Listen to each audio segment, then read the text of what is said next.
dia, pessoal, tudo bem com vocês? Bom, meu nome é Francisco Raí, sejam bem-vindos ao nosso site. Hoje vamos resolver uma questão sobre flexão composta, certo? Uma questão razoavelmente simples que aborda um assunto bem interessante na engenharia civil, certo? Que é a flexão composta. Bom, vamos primeiro ler o enunciado para saber o que devemos ou não fazer. Essa questão ela está no livro do Hibler, certo? 8.28, certo? E vamos lá. Visto que o concreto só pode suportar pouca ou nenhuma tração, esse problema pode ser evitado se o concreto for protendido com cabos ou hastes. Considere a viga simplesmente apoiada, mostrada na figura, que tem seção transversal retangular de 450 mm por 300 mm.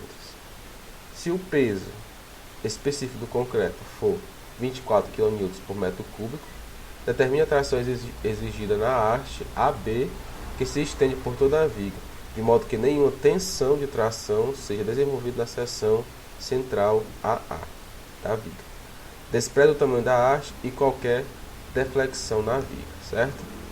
Pessoal, bom, para a gente ter esse problema, vamos dar uma relembrada que por muito tempo na engenharia civil foi um grande problema, certo? Quando se tinha uma flexão, tinha uma viga desse tipo, o grande problema era a preocupação com a tração que era exigida nessa parte aqui inferior da viga, certo? Aqui em cima vocês sabem que ela faz esse balanço e sofre compressão, ela é comprimida nessa parte aqui superior, e na parte inferior ela é tracionada, certo? E um grande problema do concreto, que a gente já sabe, é o problema com tração. Ele não suporta tração ou quase nenhuma, certo? Então, para resolver esse problema, foi pensado no concreto protendido, que é nada mais nada menos que você coloca uma haste ou um cabo, certo, de aço aqui, para suportar essa compressão, certo? Para diminuir, pelo menos diminuir, já que se não conseguir anular, pelo menos diminuir uma boa parte dessa compressão, certo? Então esses cabos são protendidos, certo, posteriormente, e depois esses cabos são soltos, fazendo com que essa compressão anule a tração que há nessa parte inferior da viga, certo? Então por muito tempo isso foi um grande problema, certo? Aqui do lado temos a seção transversal, certo? Então vamos começar a resolver essa questão. Então, pessoal, continuando a resolução, eu desenhei o diagrama de corpo livre aqui para a gente poder identificar melhor nossos esforços, certo? Então, temos aqui uma carga, que anteriormente ela era uma carga distribuída, mas podemos transformá-la em uma carga no centro, certo? De valor Q. Isso vai gerar uma reação de apoio V1 e uma reação de apoio V2, assim como tem uma tração gerada pelo cabo, certo? Essas setas estão para a direita e essa para a esquerda, gerando o sentido de compressão, porque de início ela gera uma compressão, certo? Mas posteriormente vai gerar uma tração para poder anular a compressão gerada pelo cabo. E assim conseguimos fazer o que a questão se pede. Então vamos continuar aqui. Essa carga, para poder obter o seu valor, devemos pegar o valor do peso específico do concreto vezes o seu volume, certo? Então, ou seja, 24 vezes 0,3 vezes 0,45 vezes 2,4. Essas são medidas da nossa viga, certo? Que estão em metros. Muita atenção nisso. Então, essa carga ficará 7,776 kN, certo?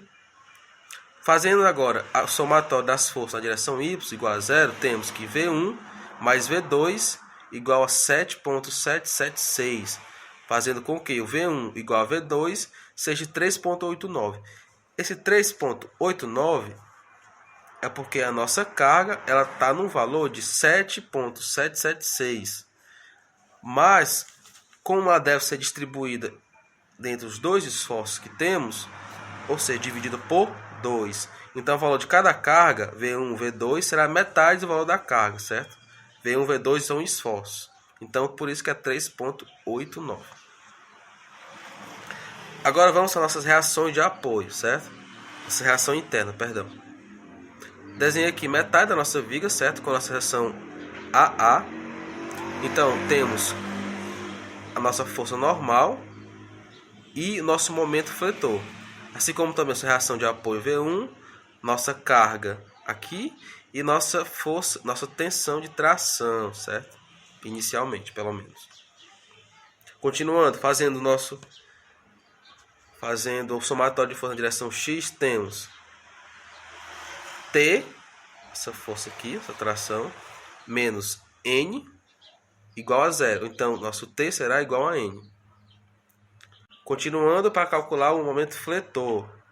Nosso momento fletor será igual a zero. Perceba que nós vamos calcular o nosso momento fletor nesse ponto, certo? Esse ponto aqui central. Então, temos M menos 3,89.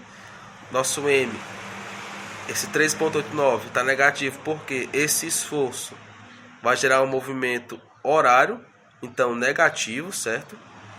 Vezes 1,2, que é o braço de alavanca, mais 3,89 da carga, vezes 0,6.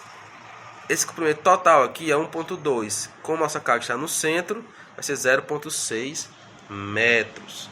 Mais 175 vezes T igual a zero. Esse 175, vamos observar aqui. Aqui é a nossa seção transversal. Aqui temos o cabo. Do cabo até essa parte inferior vale 50 milímetros. Só que nós não necessitamos dessa parte, e sim no centro. Só que 450 dividido por 2 dá 225. Menos os 50, por isso resulta em 175, certo? Calculando, fica M igual 2,3328 menos 0,175 vezes T kN por metro. E está em razão de T, o nosso momento fletor, certo? Continuando, para encontrarmos o valor de T, devemos colocar a nossa fórmula da flexão composta, certo? Então vamos lá. Temos negativo, porque nesse momento temos uma força de compressão, por isso negativo. E aqui positivo, porque nessa parte resulta uma força de tração, certo? Então temos N, que é a nossa força de tração também, certo? Lá temos que N era igual a T, ou T igual a N. Aí dividido por 0,3 vezes 45, que é a nossa área da seção desejada, certo? O nosso momento, que é aquela expressão que encontramos, vezes T, vezes C. Esse C é a distância da linha neutra até a parte mais distante, certo? Da linha neutra. Dividido por I, certo? Que é 0,3 vezes 0,45 ao cubo dividido por 2, que é o nosso momento de inércia, certo? Então vai resultar em 230,4 menos 24,6914 vezes T. Então, fazendo T... uma observação. Na questão se pede que essa força de tração seja igual a zero, certo? Que ela anule a força de compressão anula a força de tração. Então, fazemos essa força igual a zero, essa tensão igual a zero. Fazendo com que nossa força de tração, nossa tensão, desculpem, seja igual a 9,33 kN. Ou seja, o nosso problema foi resolvido porque o nosso cabo de protensão resultou em uma força de compressão que anula a força de tração que vai existir na nossa viga, certo? Aqui embaixo vai resultar em uma força de tração aqui, e sabemos nós que o nosso concreto não resiste, ou quase que não resiste, à força de tração. Mas em nosso cabo de proteção aqui, nosso cabo protendido, gera uma força de compressão que anula essa força de tração. Então a nossa viga fica ok. Então, pessoal, qualquer dúvida, só deixar no site, e agradeço a sua atenção.